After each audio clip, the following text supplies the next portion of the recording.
लग्नाच्या पहिल्या रात्री अमित आपल्या बेडरूममध्ये आला तर नेहा फुलांनी सजवलेल्या बेडवर बसली होती। अमितने रूमचा दरवाजा बंद केला आणि नेहाजवळ जाऊन बसला। तो नेहाजवळ आला आणि बेडवर बसला तशी नेहा थोडी मागे सरकली। अमितने तिच्या डोळ्यावर आलेल्या बटा बाजूला करत तिला निहाळून बघत होता। अमितचा हात लागताच नेहा थोडी दचकली। अमितला वाटलं नेहाला लाज वाटते म्हणून त्याने तिचा हात पकडला। नेहाने अमितच्या हातातून आपला हातही सोडवून घेतला आणि ती अजून मागे सरकली। नेहा म्हणाली, मी खूप दमले आहे, मला झोपायचं आहे। त्यावर अमित म्हणाला, ठीक आहे, तू झोप, आणि दोघेही झोपी गेले। काही दिवस हे सर्व असंच चालू होतं। नेहा अमितला आपल्या जवळपास येऊ देत नव्हती।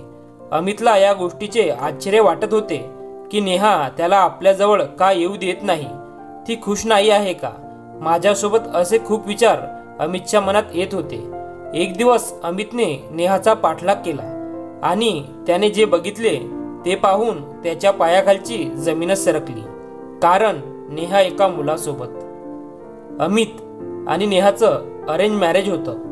नेहाच्या आईबाबांनी नेहाचं लग्न तिच्या इच्छेविरुद्ध लावून दिले होते, कारण नेहाचं एका मुलावर प्रेम होते आणि तो मुलगा मात्र काहीही काम न करता नेहाच्या पैशावर जगत होता। आईबाबांपुढे नेहा काहीच करू शकली नाही, म्हणून तिने अमितच्या स्थळाला होकार दिला। अमित एक अनाथ मुलगा होता। अमितचे कोणीच जवळचे नातेवाईक नव्हते, तो एकटाच राहत होता। अमित नेहाला लग्न करून घरी घेऊन आला। त्यांच्या लग्नाची पहिली रात्र होती। अमितच्या घरी कोणी नसल्यामुळे नेहाचे स्वागत अमितने पायाखाली फुले टाकून केले। अमितला आपल्या पहिल्या रात्रीची खूप एक्साइटमेंट होती। तो बेडरूम मध्ये गेला तर नेहा फुलांनी सजवलेल्या बेडवर छान बसली होती। अमितने बेडरूमचा दरवाजा आतून लावून घेतला आणि तो नेहाच्या जवळ बेडवर येऊन बसला। अमित बेडवर बसला तशी नेहा थोडी मागे सरकली। अमित अजून थोडा पुढे सरकला आणि नेहाच्या डोळ्यावर आलेल्या केसांच्या बटा मागे करत तिला निरखून बघत होता। नेहाच्या डोळ्यात पहिल्या रात्रीचा आनंद किंवा एक्साइटमेंट अजिबात दिसत नव्हती। अमितने नेहाचा हात हातात घेतला, पण तिने आपला हातही अमितच्या हातातून सोडवून घेतला। अमितला वाटत होतं की नेहा लाजत आहे, म्हणून तो तिला म्हणाला, अगं, आता आपलं लग्न झालं आहे, अशीही लाजतच राहणार आहेस का? नेहा म्हणाली, अमित, मी खूप दमले आहे, मला झोपायचं आहे। तिच्या या बोलण्यावर आम्ही काहीच बोलू शकलो नाही। त्याने तिला सांगितलं, ठीक आहे, तू झोप, मला काहीही घाई नाही, तू जेव्हा कम्फर्टेबल होशील तेव्हा मला सांग। आणि दोघेही झोपी गेले। सकाळी जेव्हा दोघांना जाग आली तेव्हा अमित खाली झोपला होता आणि नेहा बेडवर होती। अमितने नेहाला विचारलं, मी बेडवरून खाली कधी आलो, मला कळलंच नाही। तेव्हा नेहा म्हणाली, तुझे पाय माझ्या पायावर होते म्हणून मी तुला ढकललं आणि तू खाली पडलास। नेहा उठून फ्रेश व्हायला गेली। फ्रेश होऊन आल्यावरती म्हणाली, अमित, तुला चहा हवा असेल तर बाहेर ये।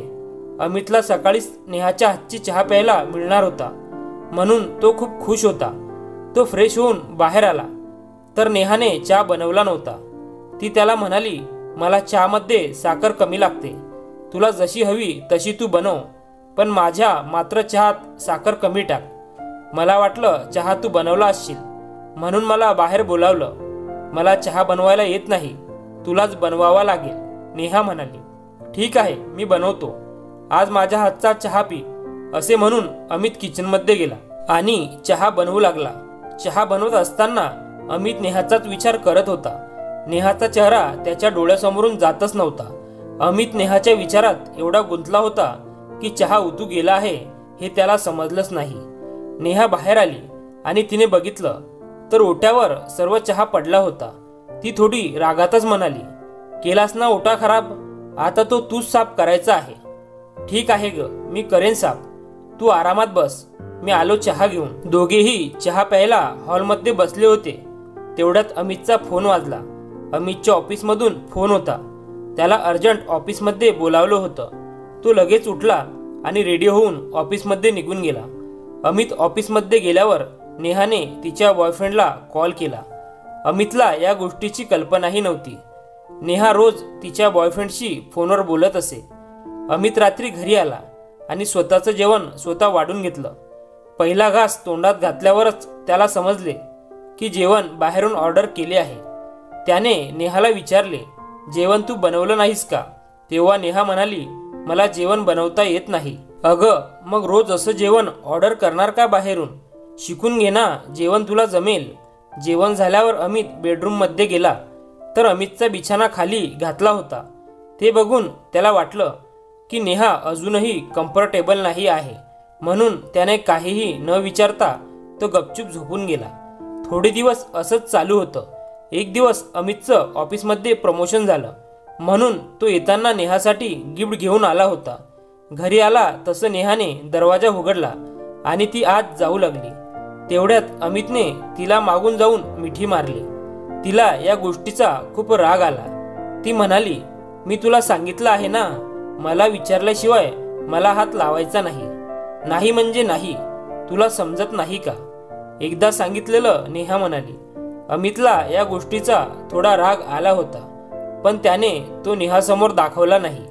तो म्हणाला, अगं, इथे थांब तरी थोडा वेळ, मी तुझ्यासाठी एक गंमत आणली आहे. असं म्हणून त्याने तिच्यासाठी आणलेले गिफ्ट तिच्या हातात ठेवले आणि म्हणाला, आज माझं ऑफिसमध्ये प्रमोशन झालं, म्हणून मी तुझ्यासाठी गिफ्ट आणलं आहे. अगं, मला काँग्रेस तरी कर. असं म्हणून त्याने आपला हात पुढे केला.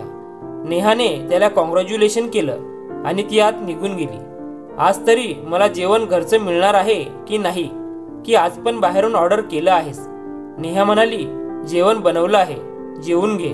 मी फ्रेश होईपर्यंत माझं ताट वाढशील का प्लीज? नेहाने कधी नव्हे ते आज त्याचं ताट अमितला वाढून दिलं. पहिला घास तोंडात घालताच अमितला जोराचा ठसका लागला. भाजीत खूप मसाला होता. अमितला वाटत होते पहिल्यांदा जेवण बनवले म्हणून चुकून पडला असेल, पण नेहाने सांगितले, मी मुद्दाम जास्त टाकलं. नेहाचे असं वागणं अमितला समजतच नव्हते. तरीही त्याचं नेहावरचं प्रेम कधी कमी झालं नाही.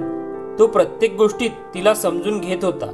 एक दिवस अमित कामावरून घरी आला तेव्हा नेहा फोनवर कोणाशी तरी बोलत होती.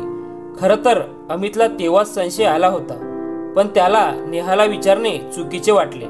दुसऱ्या दिवशी अमितला ऑफिसला जायचे नव्हते. त्याचा मित्र घराबाहेर त्याला भेटण्यासाठी आला होता, म्हणून अमित घराबाहेरच त्याच्या मित्राशी बोलत होता. नेहाला हे माहीत नव्हते की अमित बाहेरच आहे. तिला वाटले नेहमीप्रमाणे अमित ऑफिसला गेला असावा, म्हणून ती तिच्या बॉयफ्रेंडला भेटायला बाहेर पडली. अमितने नेहाला जाताना बघितले आणि तिचा पाठलाग केला. घरापासून थोडंच दूर असलेल्या एका ब्रिजवर नेहाचा बॉयफ्रेंड तिची वाट बघत होता. अमितने जेव्हा पाहिले की नेहाने जाऊन एका मुलाला मिठी मारली, तेव्हा अमितच्या पायाखालची जमीनच सरकली. क्षणार्धात त्याचं सर्व संपल्यासारखे त्याला वाटले.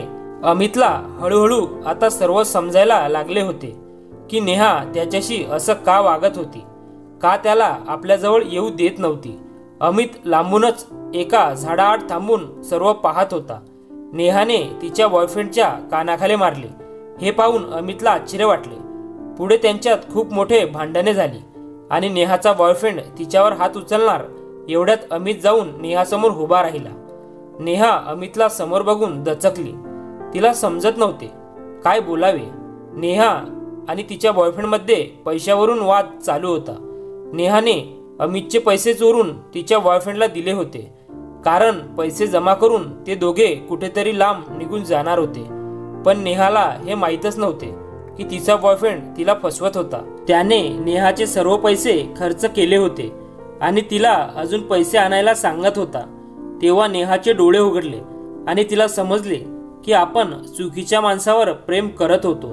नेहाने झालेल्या सर्व गोष्टीबद्दल अमितची माफी मागितली आणि अमितनेही नेहाला माफ केले.